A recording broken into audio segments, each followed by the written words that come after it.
Janice from Wendy's Rescue, and we're going to talk a little bit about rescue animals, all different types of animals. So, Janice, tell me a little bit about how Wendy's got started. Wendy's got started 4 years ago in January, a day much like today. Overcast, chilly, very cold. Actually, it was much colder than it is today. And I went to RC Pig Farm because my day job that I work for the county, that's in our district. So over to RC Pig Farm I went, and we take a ride through where the sows are because the piglets are the cutest things over there, and that's where Bob takes you when you go out to see his pig farm. And there was a little tiny red, looked like a pile of poop. And I was, I don't know what it was, but I saw it and I told him to stop, and we took a look, and he said, he called it a goner because that's what happens on pig farms. He said they don't all make it. So I told him there's got to be a reason. I'm sure that there's a reason why I'm here. So you let me take it and I will let it die at my house, and I'll bury it and have a little ceremony, and I'll feel better about life. And oh, he did not want me to take that pig because he thought I was going to feel horrible when it died. Well, I ran in the pen and grabbed it, put it down my shirt, she was that small, and took her home and called my girlfriend to meet me at home with a bottle and a heating pad, and my little Min Pin Chihuahua rescue I have, Joey, literally saved this pig's life. It took all night. It was horrible, trying to get her to take a bottle because she didn't want to, but my boss in coaching me to put the milk on my finger, stick it in her mouth and not take it out. And if you give me your finger, that first tug, I knew I had her. Do you know what I mean? Yeah. That was it. As soon as she tugged on the finger, I knew that was it. She would live forever, which I hope that she does. I hope she at least outlives me. So now she's 600-700 pounds, and it opened my eyes to everything that is pig and how exploited and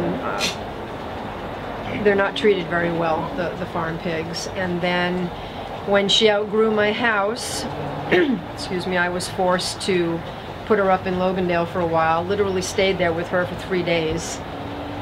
And my girlfriend Mary found free to any home on Craigslist a Pot Bellied Pig. And you know, when we met, I'd never been around a Pot Bellied Pig.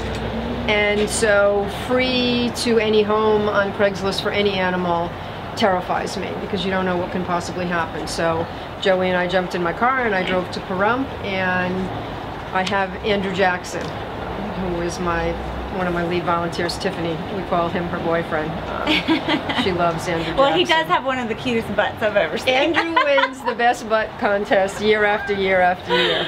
Yeah. So that's how Wendy's Ranch and Rescue got started, with a dying farm pig and a free on Craigslist Pot Bellied Pig. Okay. So you guys have been up and running now for how many years? Almost 4. Almost 4 years. Yeah. It took getting a 501c3. I have a nonprofit designation, is an interesting task, and it was probably 8 months from start to finish. Okay. So tell me a little bit about all the animals that you have here and how they came to be. I mean, how often are you getting calls on animals? Do they get just dropped off here? Do people call you? What? People call and on the website, and I don't, that's why I'm very careful not to have the address anywhere, because my choice, and I don't know how you can choose anything else, but I choose to live here with the animals. And so if you put your address, you're absolutely right, I will come home to animals tied to the front door or in boxes. And so even adopting out animals, I make sure I get an adoption application from folks, so I have all of their information before they get here. But most folks, you know what's been a really good friend of mine is Pet Finder, petfinder.com.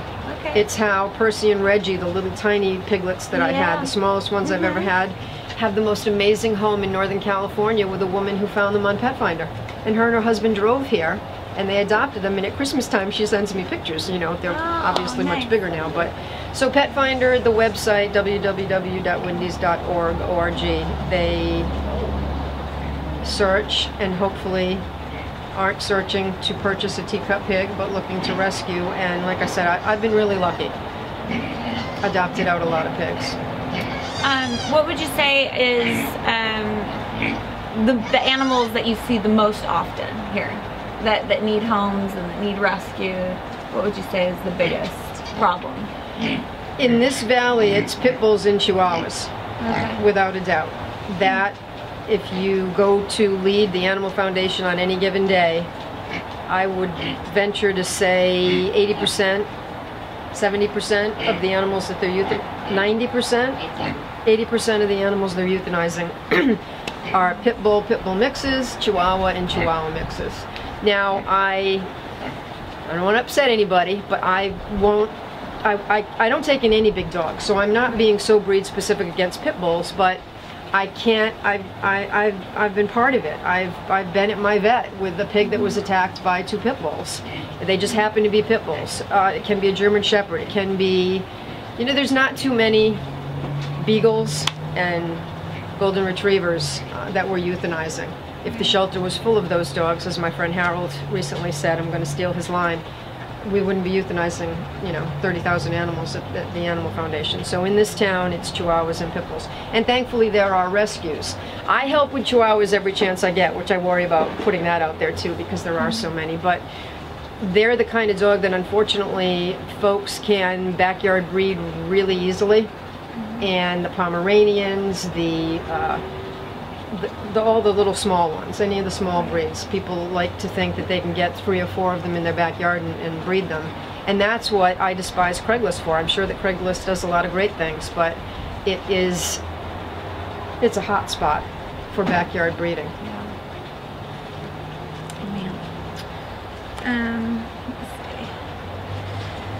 Let's see. What would you say? I mean, I know obviously rescue is hard. It's, you know, there's so many different things that I find really hard about rescue, like, you know, the heartbreaking stories and all of that. What would you say is the most rewarding thing about doing rescue and doing what you do? Well, the story I told you just a little while ago about the police officer that adopted a cat, I met her through a different officer who, through my friend Gina, told her about a chihuahua that was dropped off here that weighed maybe 2.5 pounds. It's the worst case of, I don't know if starvation's the right word, but it's the skinniest animal that I've ever been given in my time of rescue. And to know that she's now with this woman who takes her everywhere, brought her to California because she's having some medical issues with her nephew, brought the dog to California, and she's receiving treatment for her liver and her kidneys because of course they were damaged when she wasn't eating.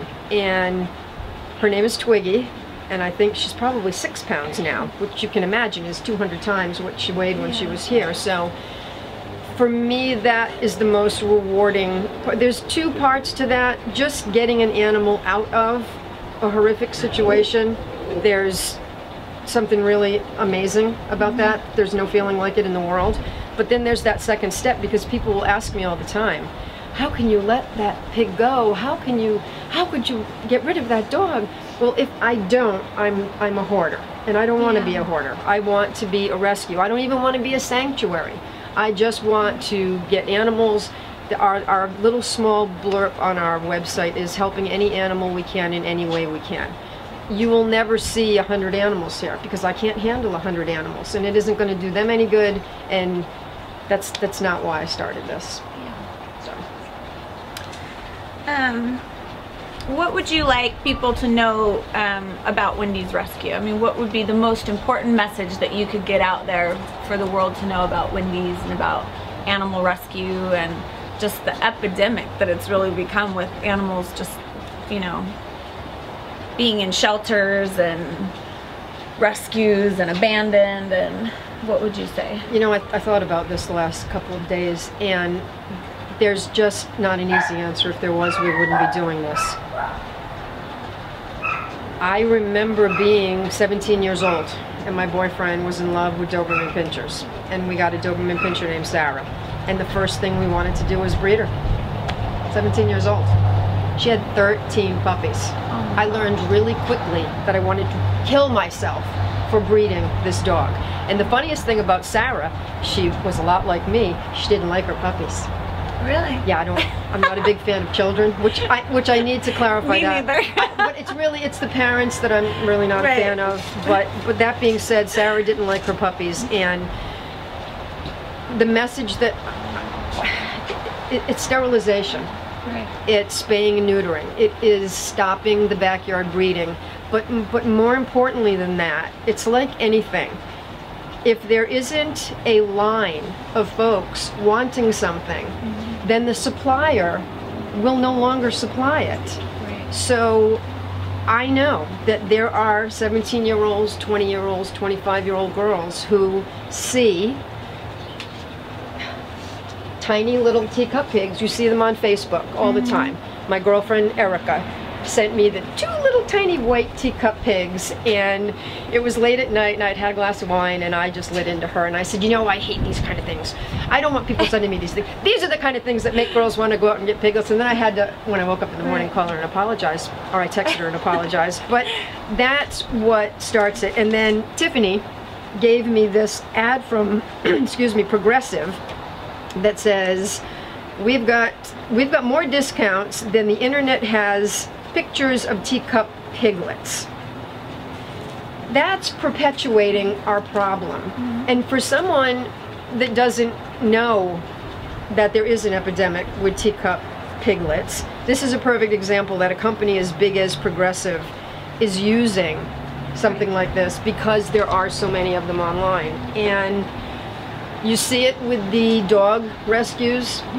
The one, like I mentioned last night, Darcy Spears did a piece on Channel 13 about 150 dogs that were living in shipping crates.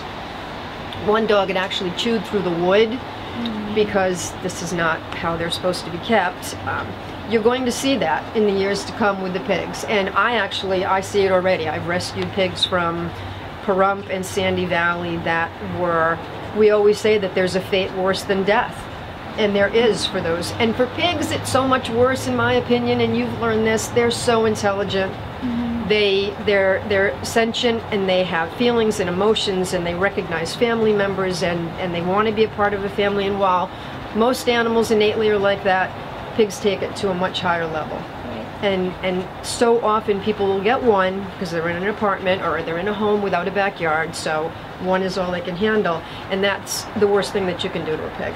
Unless, Cinderella, you're her family, the dogs and you, but to just get one pig and then end up putting it in the backyard and it has nothing, I would just rather that pig hadn't been brought onto the planet. Yeah.